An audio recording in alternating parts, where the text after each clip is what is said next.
Straight ahead on CCX News, a teacher who received national recognition, how she comes up with new ways to teach science. Plus, why chickens? What's next? Pigs? Cows? Brooklyn Center tackles the issue of backyard chickens. But first, Wayzata schools take action after testing reveals higher than normal amounts of lead at some schools. CCX News starts right now. Hello everyone, and thanks for joining us. I'm Shannon Slatton. Wayzata schools are taking steps to keep students safe. This after water testing revealed higher than recommended concentrations of lead found in some faucets. Meredith Hackler joins us now to show us what steps the district is taking. Shannon, every 5 years, school districts are required to test the lead levels in their water. This year, 27 locations in 8 different schools in the Wayzata School District had lead levels higher than 20 parts per billion. That's higher than the EPA recommended levels. Wednesday evening, the school district sent out a plan to parents about how they plan to fix the problem. At this time, the district believes the lead levels are isolated to those 27 locations. The elevated levels that we found in those 27 samples, they're sporadic. They don't seem to, be any correlation to an area, part of the city even. It's all, it's all over the building sporadically. Of the 27 locations, only 6 were drinking fountains. Right now, the district believes that this is not a municipality issue. They believe it has to do with the faucets and drinking fountains themselves. The school is currently deciding the best method on how to handle the situation. There's a couple ways to remediate it. One is to develop a protocol where sinks are flushed on a regular basis. If flushing shows that it drops the levels below the 20 parts per billion. If they're older fixtures, a lot of times it's just replacement of the fixtures. The fixtures with high levels of lead will remain off until the district decides how they will fix the issue. A second round of samples were sent off to the lab Wednesday. Once they get the results, they will then decide how to proceed with remediating the problem. For a list of schools affected, head to our website, ccxmedia.org. Shannon? All right, thank you, Meredith. A Brooklyn Park apartment building was among dozens of places that will receive money to preserve affordable housing. The Brooks Landing apartments will be renovated. That project will preserve more than 170 units for fixed income seniors and lower income families. It will receive nearly $6 million, with a chunk of that money coming from the state's stable housing fund. It will also receive another $8 million in tax credits. The announcement came during a press conference held by the state's Housing Finance Agency. It's one of 55 affordable housing developments around the state to receive funding. It's a priority that our agency has had for a really long time, that if there are existing properties that have federal rental assistance, we really try to keep those because it's much less expensive to preserve properties than it is to have to build them new. There may be a temporary relocation for existing tenants at the Brooklyn Park project, but most, if not all, will get to stay long-term after the renovations take place. Brooklyn Center residents will now be able to have backyard chickens, but the issue wasn't without controversy at the last city council meeting. And I asked myself, why? Why chickens? What's next? Pigs? Cows? Brooklyn Center has not been rural for many, many years. We are moving forward. Going back with chickens would be a step backward, in my opinion. Many of our neighbors have chickens. They actually think it's moving forward. It's raising your own pet that I think was set pets with benefits. We have eggs.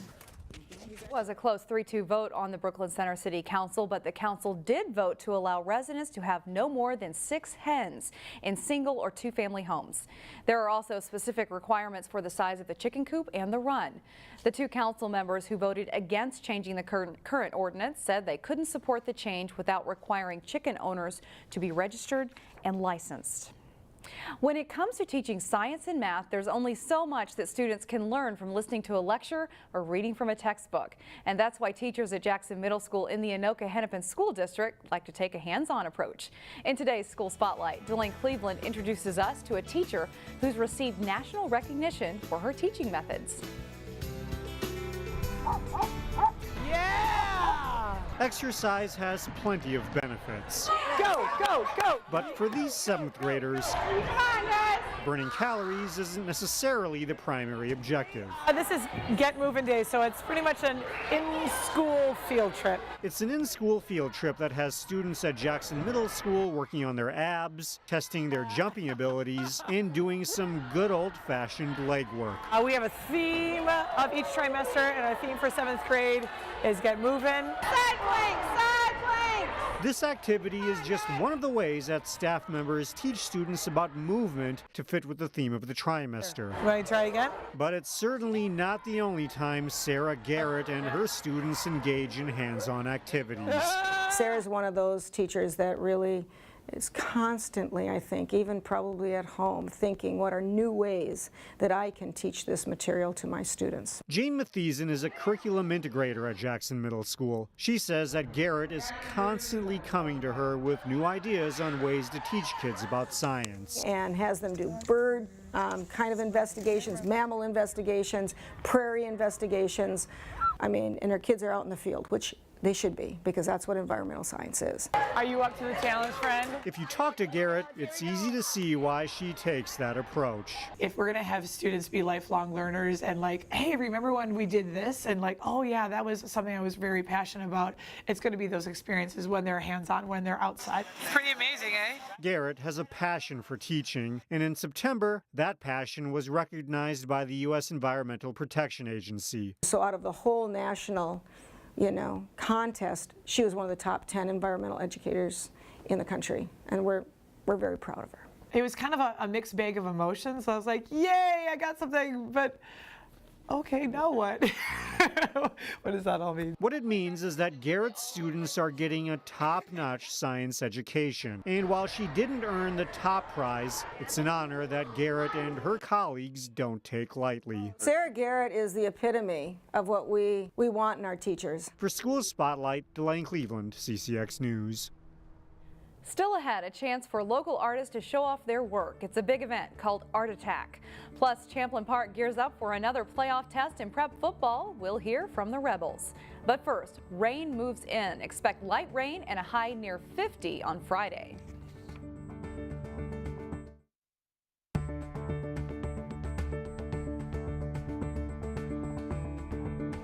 Beginning Friday, many Northwest Metro artists will be opening up their studios to give you a glimpse of their world. Here's Neil Persley.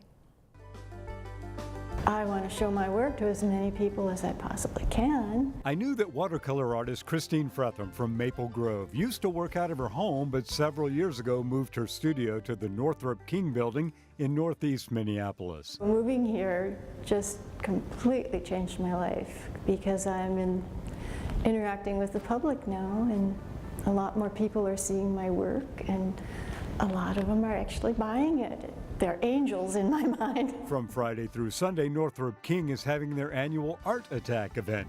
But I wanted to know how many Northwest Metro artists worked out of Northrop King.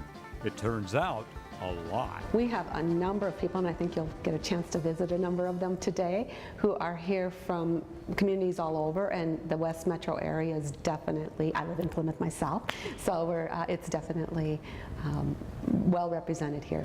Finally decided to pull the trigger and start my own business. If you come, you'll find high quality work from artist entrepreneurs like Tessa Drewley from Crystal. I make modern, flattering, easy, versatile women's wear. I really focus on knit pieces. I moved into this space a month and a half ago with my studio mate, Kimberly, from Vandalia Street Press. And we took a lot of time to make the studio what would match our brand, and so we're really proud of it. On the floor below her is Sarah Thornton from Robbinsdale. I've been in the Northrop King building and doing this full-time for 11 years. I do custom pet portraits, mostly dogs, but I accept all animals. Honestly, I didn't have time to visit all of the artists from the Northwest Metro that work out of the 730,000 square feet of studio space at the Northrop King building. But you can over the next 3 days at Art Attack. From Northeast Minneapolis, Neil Persley, CCX News. And still ahead, favorite Halloween costumes that you, the viewer, sent to us. But first, the Armstrong Volleyball team gets set to shoot for a spot in the state tournament. John Jacobson is in next.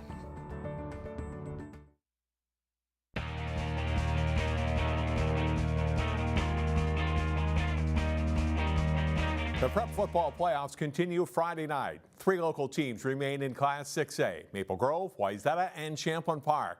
Only the Rebels will play at home. With a lot of tough weather this fall, Champlin Park's grass game field has taken a beating. But there's nothing like home for the Rebels. We worked hard to be a top seed and get a couple home games. So the kids are real excited to try to win a section championship on our home field. I think it's good to have the atmosphere, the crowd. It really helps for the defense to be loud and then quiet when the offense is out there. We get to play on grass for half our season. A lot of teams are playing on turf, so that footing can be different, and to have our fans there cheering us on is good. Champlin Park is 7-2 and coming off a rain-slogged shutout of Shakopee last Friday. The team has forced 30 turnovers in 9 games. They will need more of that this week against a run-heavy Lakeville South team that doesn't make many mistakes on offense. I think they went up and talked to the Elk River guys, the Elk River T offense, getting better every week. Last 3 weeks, they've really done well on offense. Played some quality teams real tough. Champlin Park advanced to the state playoffs just 2 years ago, and this group of Rebels wants to make their mark come Friday night. It's big. We've only done it 4 times in school history, and we had a team in 2016 do it. So we would like to edge our mark and be that 5th team to do it. The Rebels and Lakeville South play at 7 o'clock Friday night. In other 6A games, Wayzata is at Woodbury while Maple Grove travels to Lakeville North. In Class 5A, Cooper is at home to face Spring Lake Park, and Benilde St. Margaret's in 4A plays the SMB co-op team at Blake. Wayzata's girls soccer team plays for a state championship for the 13th time in school history Friday afternoon. The Trojans advanced to the Class AA final with a 2-1 shootout win over Stillwater on Tuesday, with Elizabeth Page scoring the winning goal for Wayzata. Next up is Minnetonka, a team the Trojans beat twice during the regular season. We kind of know how they play, but obviously we played them earlier in the season, so as we get more into postseason, it's going to be a different battle. I think we'll be prepared to play them and not going to be thinking too much about what's happened in the past. We're only going to worry about what we can do to win the game on Friday. Wayzata and Minnetonka play at 3 o'clock Friday for the title at U.S. Bank Stadium. The Armstrong Volleyball program has a great history, but it's been a while since the Falcons qualified for the state tournament. As Jay Wilcox reports, this year's team will try to change that on Saturday. First and foremost, it's exciting to still be playing. Armstrong's 3 postseason wins have them in the Section 6 3A final. As the number 6 seed, they knocked off 3rd seed Minneapolis Southwest in the quarterfinals, then beat longtime nemesis and 3-time defending section champ Hopkins in the semis. It's just wonderful that we still get a few more practices and more playing time with the captains especially. And I don't know, it's just really exciting. We've never made it this far since I've been here. Beating Southwest before beating Hopkins was really exciting, especially because they were a significantly higher seed than we were. So everybody was super excited after that game, and especially after Hopkins too. Armstrong has a great volleyball history, 15 state appearances and 7 championships. But the Falcons haven't been to state since 2003 and last appeared in a section final that year.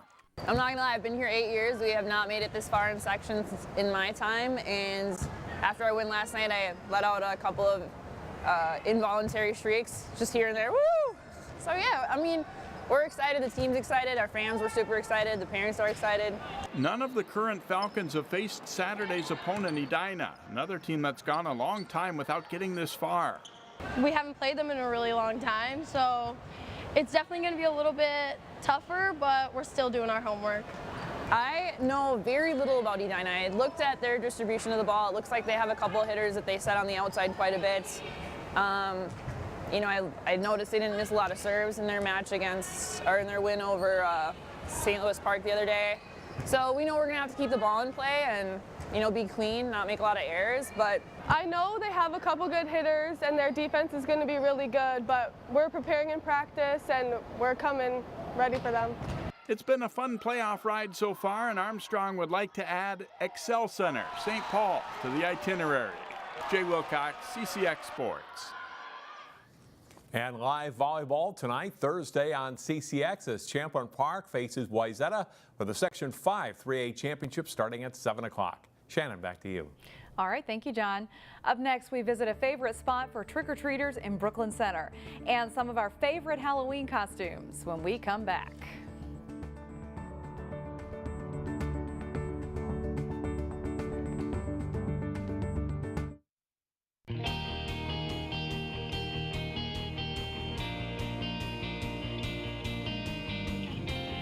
Hopefully you and your family have recovered from Halloween and the sugar rush that comes along with it. As a final nod to Halloween, we want to show you one house in Brooklyn Center that really gets into the spooky spirit. Angelo Garcia and his family started decorating when their grandson was born on Halloween 15 years ago.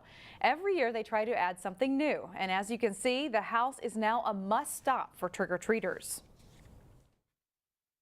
Said, yeah, there ain't too many people around here that do it. I think there's like another house over a couple blocks over that does a little display, but all the kids that come around, they always say, you got the best yard around. So, well, thank you. That's what keeps it going, actually. But don't think you'll drive by this house and see anything today. After the last trick-or-treater on Halloween night, Garcia says they start packing up those decorations. And just in case you're wondering, they do decorate for Christmas, but he says it's on a much smaller scale. Now, we've been asking you for your Halloween pictures for a few days, and we did get a few.